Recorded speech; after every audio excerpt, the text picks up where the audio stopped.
Everyone, this is Michelle. I'm here with a process video for my Creative Scrapbook Limited Edition July kit. And these are the pieces that I have left, or some of them, I guess. A few pieces of the academia that I want to use for one of my daughter's high school graduation pictures. And so this is one of the large embellishments, this door, which I love. I actually used one of the other doors in a previous layout. So this one I wanted to treat a little bit differently. So I am covering it with crackle paste. So I'm going to set that off to dry.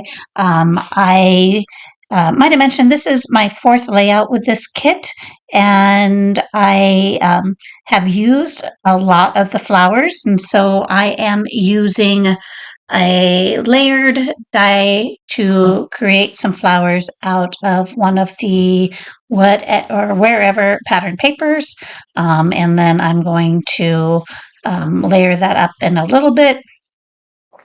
But right now I am going to put some gesso down on this brick patterned paper and kind of try to smudge it out a little bit so it's a little bit more hazy at the edges. And then I am going to do some splattering here to help soften that edge up as well. Yeah, so I am thinking I'm going to use some distress oxide in these speckled egg, and I believe the other color is salvage patina. So I'm using the packaging technique to try to layer some on, but it is a slow go. So I'm going to try to add the color with my distress pencils instead, and that does work better, but it takes a while. So I'm going to cut out a lot of this distress or mixed media process. So this is what I have. I've added some peeled paint, distress oxide, some stamping. I have done some splatters as well as some texture paste through the stencil that comes in the kit. Um, and so I am taking a look at some paper pieces I want to add to the layout. The two large frames I have backed with the one I'm working on now with the piece of paper, pattern paper that comes from Nature Study. I love those butterflies. And then the other is from the Wherever kit. And so that was a great way to use some of these large frames because I really love those as well. There's lots of pieces in there that are very usable. And so I have a couple pictures from my daughter's high school graduation. I like the close-up over to the left, but the one that I do go with is the one that I'm matting there, as it really kind of carries the theme of that door and the brick a little bit more. So it seemed to match this layout. And so I'll definitely scrapbook the other one another time. So I've picked my mats and I'm going to layer them behind my photo. I was thinking about using that blue envelope, but I decide against it on this layout.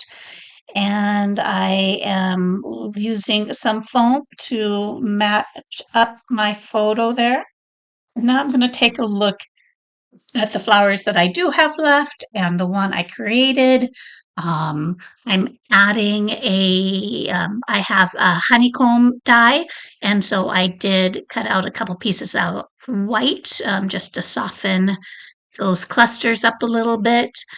And now I'm going to take a look at some additional embellishments that I can add to my layout. So I looked at it and looked at it, and that door just felt a little too white.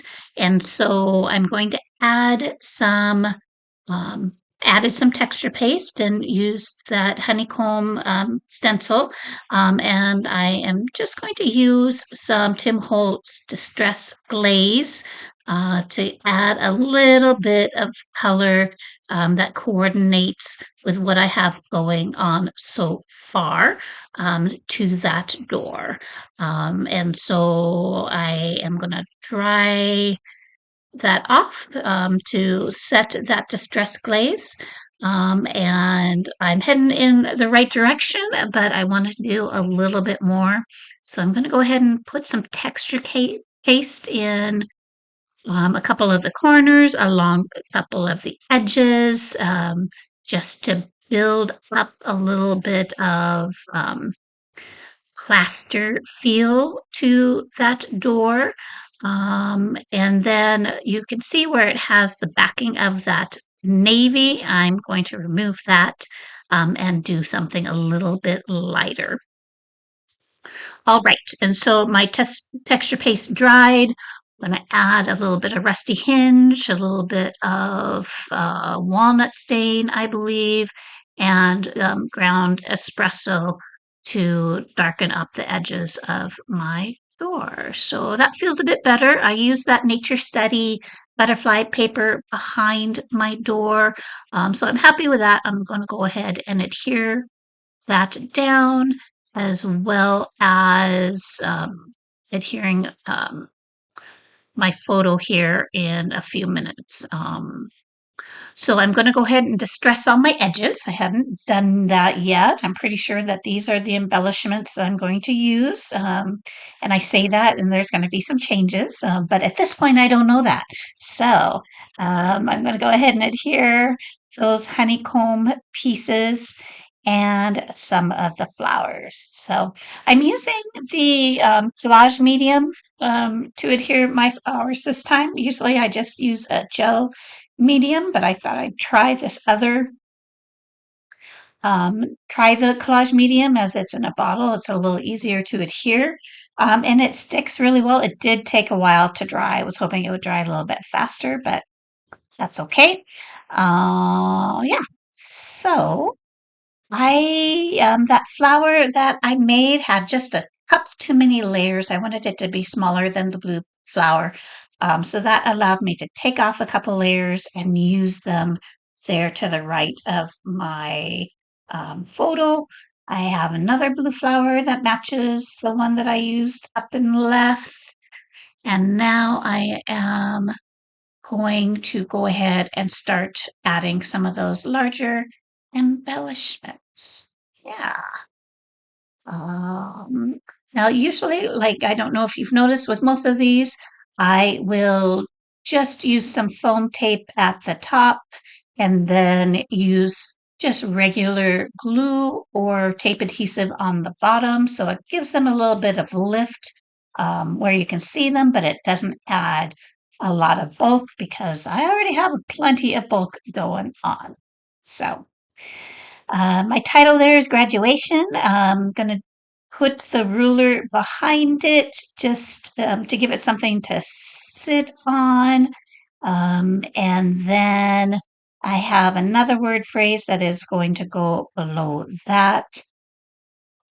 I have a couple of the brown word phrases that I am using. Um, The world is yours and my heart is happy. I really like those. And that gives me a little bit of consistency. But I'm also going to add some of those. Um, it's not an octagon, it's a six side shape. I can't remember what they are. But I'm going to add some of those and a few more flowers, but I used the brown ones at first. That is going to change because I just struggled with having the two brown items pretty close together up at the top left there. So adding a bit of greenery in both clusters. And you'll see I'm going to play with that quite a bit, not be happy, and then I'm going to switch out the shaped brown um, embellishments. All right.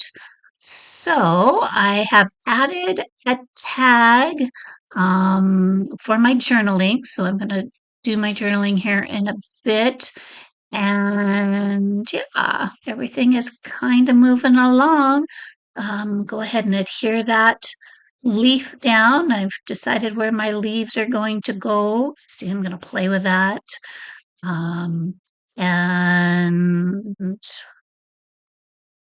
I'm obviously not happy with something and trying to figure out what is it that I want to change in order for that all to work. Okay, so I like that awesome over there, and I'm going to change that too. So I changed the brown ones to these cream ones, and so that works better with balance of color. And I had three of them, so I had to replace that awesome one so everything could coordinate. And I am much happier with that. There's a few more flowers I'm going to add because I want some white flowers up at the top, and then I have some white flowers that I'm going to add to the bottom. And then I am going to do my journaling. So I don't know if you guys do people handwrite? I handwrite, and my handwriting is not good. But sometimes I will computer journal, or sometimes I'll do it through the Project Life app and just print it with my photo printer, and that works out really well. But when it's on a tag like this, I just handwrite, and I've learned to deal with my lefty handwriting at this point. So I'm going to finish that off. I'm going to tie my tag off and go ahead and adhere it over my photo. And those tags are just so cute with the little Edison lights and the stars. And so the academia group is just really, really cute, particularly if you have little ones at home or not so little ones who are still in school. So, or, there's those of us who are that far behind that even though they've graduated, still have those school pictures. So, all right, so I have a few more little embellishments that I'm trying to work in. I'm finally finding a home for my little brown strip there. Things it's probably way more of a struggle than it should have been. And then I like this. We could not be more proud of you. And I kind of went back and forth on should I put it just right in the center of the layout? It doesn't really have very much there. So does it feel too floaty? But then I decided I am fine with it. It kind of ties in, helps your eye flow from the top left to the bottom right. So I'm just going to go with it. I'm going to add a few little tabs here and there. Yeah. So I might have mentioned, or obviously, this is my daughter's graduation. This is actually from 2020. So she it's one of those COVID graduation kids. And so I've done a few of the graduation pictures, but this one was really fun to do with this group. Or with this collection. So I'm glad that I had still a few photos that I have not done yet. So this bar strip that had we can be more proud of you also had congratulations on it. At first, I am going to put it under her photo. And then I realized that here shortly, I will realize that it should be up in the top right there, as that will help create a visual triangle of those three brown words. So off camera, I also matted it on a white piece of cardstock to lighten it up just a little bit towards the exterior of the layout. And now I'm adding some gesso to my flowers. So I am just about done. So thank you for joining me for this layout. Check out this kit at my Creative Scrapbook. And if you, they actually have 3 or 4 different kit options depending on what type of scrapbooker you are. So definitely worth a look. I will link them in the notes. Thank you for joining me. And here are the close-ups.